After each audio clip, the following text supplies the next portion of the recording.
Now let's talk a little bit more about the Splunk Core Certified User course. The first aspect here is who should take the course. So if you have no knowledge and experience with Splunk, this is going to be a great course for you. Now, if you have some basic knowledge and experience with Splunk Web, this could also be a great course for you. Now, look at it this way. Most people get their first exposure to Splunk when they get hired in an organization that uses Splunk.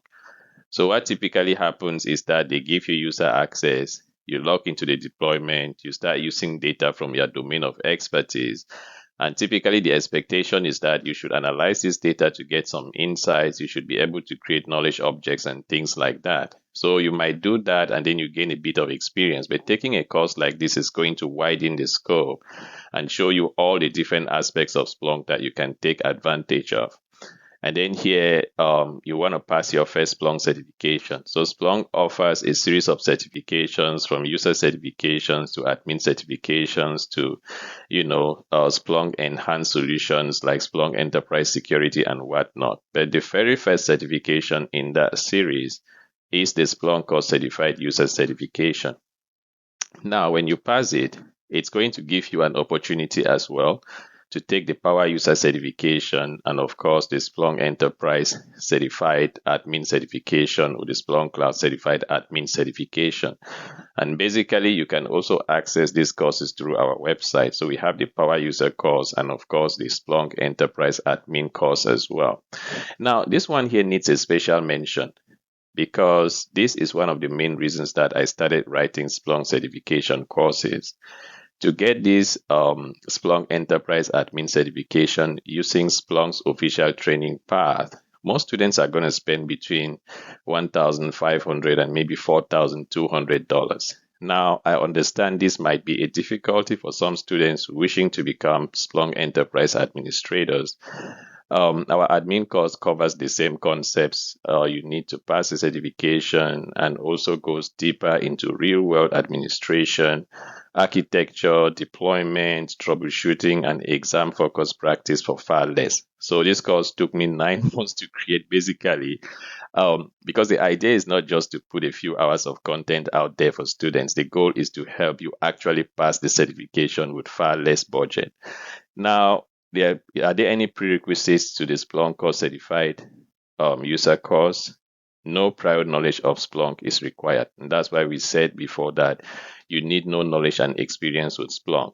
Now, there are also some courses that you're going to find in Splunk that are like introductory courses to Splunk. They just maybe give you foundational concepts. So we have one as well, which is the Splunk, the complete Splunk Essentials course. And there is a second version of it for 2025.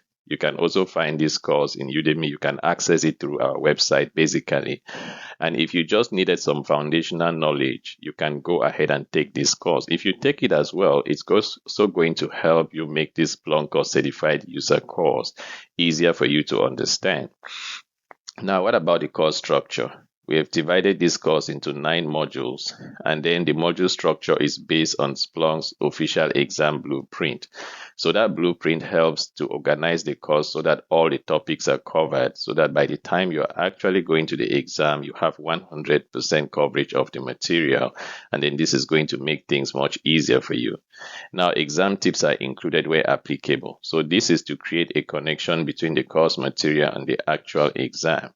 And then each module ends with a multiple choice quiz. So these choice quizzes are also exam style questions. So the more you take them, the more it builds your confidence towards taking the actual certification. And at the end of the course, we also have a final test that is provided in terms of exam style questions as well. And this test also gives you exactly the same timing that you are going to see in the exam, with the overall idea being that as soon as you complete this course, you can actually register for the Splunk Core Certified User certification exam and pass it. So we are going to start with Splunk basics. Here we are going to define what Splunk is. We're going to look at the components that make up Splunk, and then we're going to see how we can install Splunk as well and use the Splunk web user interface.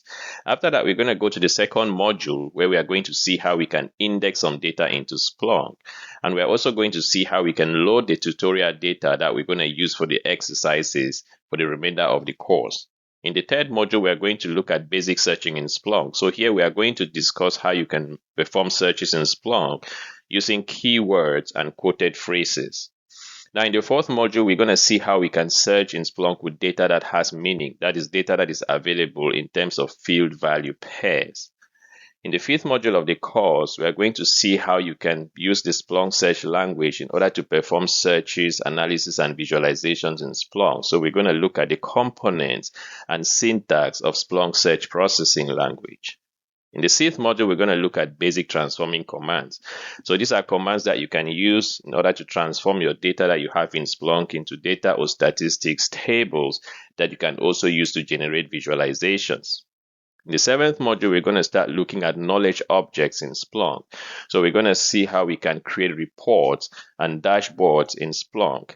And in the eighth module, we're going to look at another type of knowledge object, which is lookups. So you can use lookups in Splunk in order to enrich the data that you have indexed in Splunk. And in the ninth module, we're going to see how we can create scheduled reports and alerts. So typically, we see how we can create knowledge objects and schedule them to perform actions in Splunk.